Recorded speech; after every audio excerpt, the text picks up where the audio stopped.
Hello friends, नमस्कार। स्वागत है आप सभी का आपका अपना यूट्यूब चैनल स्टडी निकेतन पर। आज है 13 अक्टूबर 2021। तो देखेंगे आज के बेस्ट करंट अफेयर।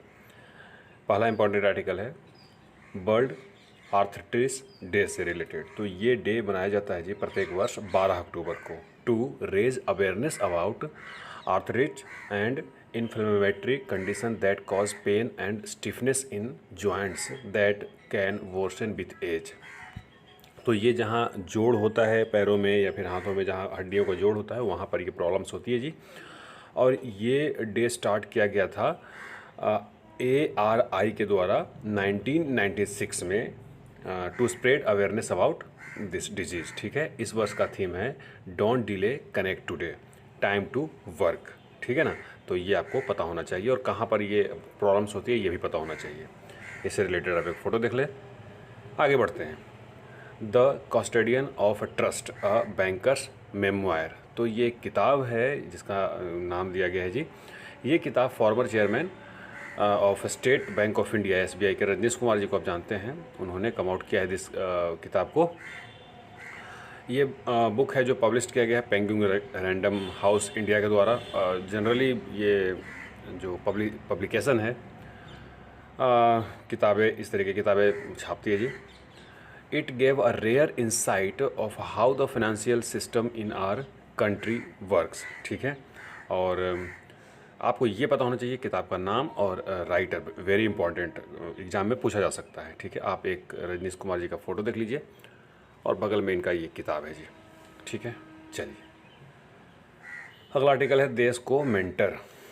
तो देश के मेंटर दिल्ली के चीफ मिनिस्टर अरविंद केजरीवाल ने लॉन्च किया है एक प्रोग्राम और उसका नाम दिया गया है जी देश का मेंटर।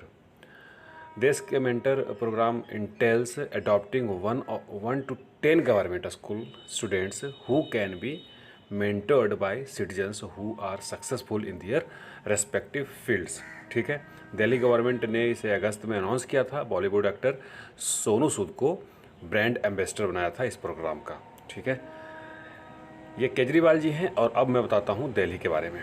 तो दिल्ली के बारे में सबसे पहले जानिए कि 1911 में देश का कैपिटल बना था, यूनियन टेरिटरी बना था 1956 में जी। और 1 फरवरी 1992 को इसको नेशनल कैपिटल NCR का दर्जा दिया गया।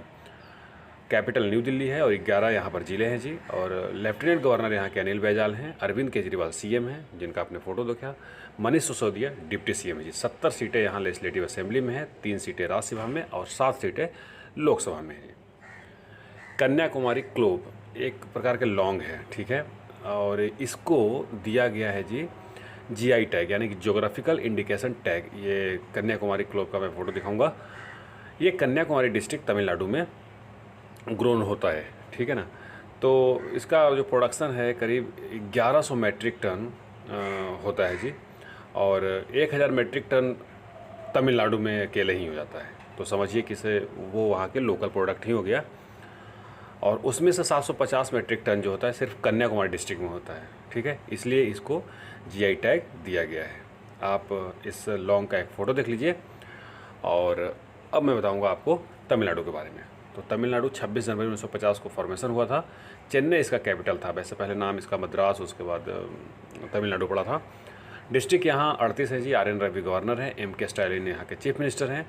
लेजिस्लेटिव असेंबली में 234 सीटें हैं, लोकसभा में 39 सीटें, राज्यसभा में 18 सीटें हैं जी। मद्रास हाईकोर्ट यहाँ के हाईकोर्ट है। अगला आर्टिकल है मल्टी डायमेंशनल पॉवर्टी इंडेक्स। तो ये एक प्रकार के इंडेक्स है MPI और इस वर्ष का 2021 का ये इंडेक्स जारी किया गया है किसके द्वारा?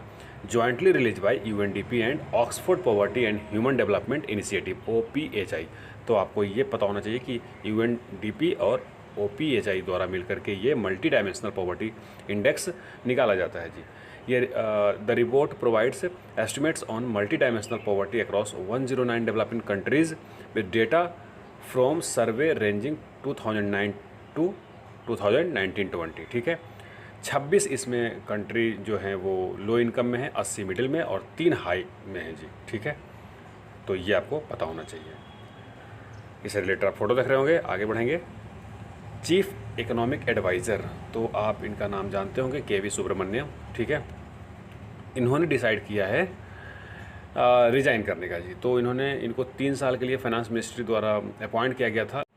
तो इनका 7 दिसंबर 2021 को ये 3 साल पूरे हो जाएंगे।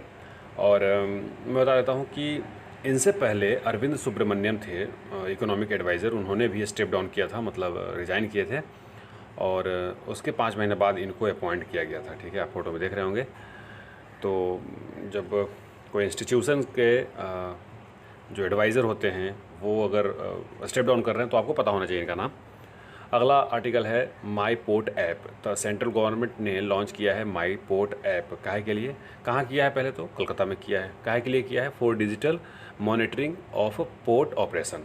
ठीक है, पोर्ट जो होते हैं उसके ऑपरेशन के लिए ये डिजिटल मॉनिटरिंग के लिए एक ऐप लॉन्च किया है जी। ठीक है, फोटो में देख रहे होंगे।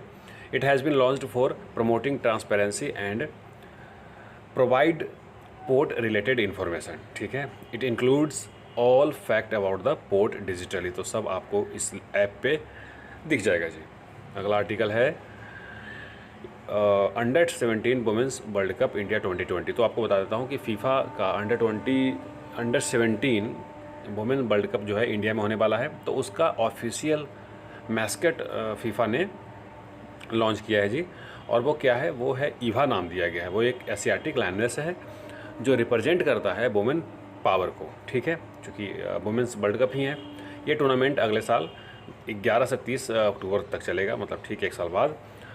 और इसे अनाउंस किया गया है coincided with the international day of the girl child के अवसर पर। ठीक है, ईवा एक स्ट्रॉन्ग, प्लेफुल और चार्मिंग एशियाटिक लायनेस है that aim to inspire and encourage women and girls by using teamwork, resilience, kindness and empowering. अब मैं आपको बता देता हूँ फीफा के बारे में। ये देखिए, यही मस्कट है जो बगल में दिख रहा होगा आपको। फीफा यानी federation international D football association इसका पूरा नाम है। फीफा का जो प्रेसिडेंट हैं गियानी इन्फेंटियो हैं। 21 मई 1904 को पेरिस फ्रांस में इसका फाउंडेशन किया गया था। ज्यूरिक स्विट्जरलैंड में इसका हेडक्वार्टर है। 4 ऑफिशियल लैंग्वेज है जी, इंग्लिश, फ्रेंच, जर्मन और स्पेनिश। तो इतना आपको फीफा के बारे में पता होना चाहिए। अगला आर्टिकल है जयपुर इंटरनेशनल एयरपोर्ट से रिलेटेड। तो आपको पता था कि गौतम अडानी ग्रुप के गौतम अडानी ने इस जयपुर इंटरनेशनल एयरपोर्ट को 50 साल के लिए लीज पे लिया है। तो अब इनको हैंडओवर कर दिया गया है एयरपोर्ट अथॉरिटी ऑफ इंडिया के द्वारा, AAI के द्वारा कर दिया गया है जी। कितने साल के लिए ये पता होना चाहिए, 50 सालों के लिए। एयरपोर्ट के डायरेक्टर JS बल्हारा थे, उन्होंने हैंडओवर किया symbolic key of the airport to chief airport officer Adani Adani Jaipur international. अब इसका नाम हो गया अडानी जयपुर इंटरनेशनल लिमिटेड। विष्णु झा इसके चीफ हैं जी। ठीक है, ये देश के 11वां सबसे बिजिएस्ट एयरपोर्ट है और 29 दिसंबर 2005 को इसे इंटरनेशनल का दर्जा दिया गया था। अडानी का ग्रुप का हेडक्वार्टर अहमदाबाद में है और अडानी ग्रुप का फाउंडर रहे हैं गौतम अडानी जी। ठीक है, और इसका फाउंडेशन किया गया था 20 जुलाई 1988 को। तो इतना पता होना चाहिए। अब जयपुर इंटरनेशनल एयरपोर्ट का नाम भी बदल दिया गया है, Adani Jaipur international airport limited. अगला आर्टिकल है त्रिशूल और गरुड़। अब बताइए क्या नाम हो सकता है ये। तो ये दोनों 2 ट्रेन, फ्रीट ट्रेन का मतलब जो मालगाड़ियाँ होती है, गुड्स ट्रेन का नाम दिया गया है जी। ठीक है, तो इंडियन रेलवे ने 2 लॉन्ग हॉल मतलब बहुत बड़ी बड़ी गाड़ियाँ बनाई है जिसका नाम दिया त्रिशूल और गरुड़ा। या तो ये डबल है या फिर 3 गुना, मतलब बहुत बड़ी बड़ी गाड़ियाँ हैं। एक में तो आपको बता देता हूँ, बताऊँगा दोनों के बारे में। ये इसलिए किया गया है to provide a very effective solution to the problem of capacity constant in critical section. ठीक है, और दिस ट्रेन आर ट्विस और मल्टीपल, जैसा कि मैंने बताया, times longer than the normal composition of the freight train. Railway के union minister हैं जी असनवी वैष्णव। ठीक है, आप बताइए, इनके पास एक और मंत्रालय है। अब मैं इन दोनों ट्रेनों के बारे में बता देता हूँ, त्रिशूल और गरुड़ के बारे में। त्रिशूल जो है वो SCR यानी साउथ सेंट्रल रेलवे में है और इसके पास 177 वैगन है। मतलब सोचिए कितना बड़ा लंबा ट्रेन होगा। जनरली 50, 40, 50, 60, 70 तक होते हैं, यहाँ 177 वैगन है जी।